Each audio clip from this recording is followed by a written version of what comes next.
We're answering the question, why your acads are bad. We'll do the same format we did for the other question.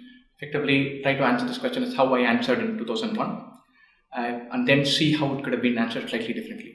So we're going to do it in that format. The question is, why is your academic record average? My academic record, I got 7.1. First year was fine. I did okay. Second year, I got tougher. I lost my way. Missed up in a couple of courses. The course got tough after that. It's a competitive place also. And then I got 7.1. 7.1 is actually decent, but I did miss some opportunities.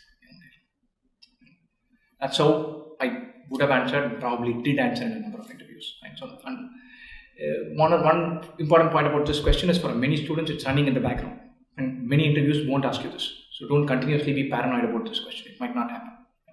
How can you possibly answer this? I joined IIT Madras probably after a big high in my life, where I cleared JEE and got a good rank, and was thrilled. And this is the first time I was handed freedom to govern my own time, and probably did not use it that well.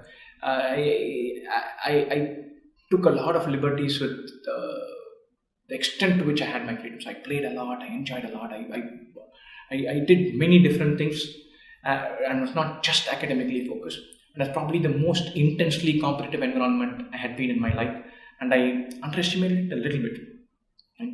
I learned my lessons. I burnt my fingers in 1 or 2 semesters and learned my lessons. And came to respect my classmates and my peer group very well. I have enormous respect for the way they have pushed me to be able to compete with them. Having said that, I've learned my lessons. I do look back and feel that maybe my CGPA could have been a 0.5 or 0.7 more. In many ways, I've learned my lesson. I'm going to go to another place where the peer group is good and peer group is intensely competitive, which I hope it will be if I join IMX. Then I will make sure that I stay on top of my game. I've seen that once bitten, twice shy.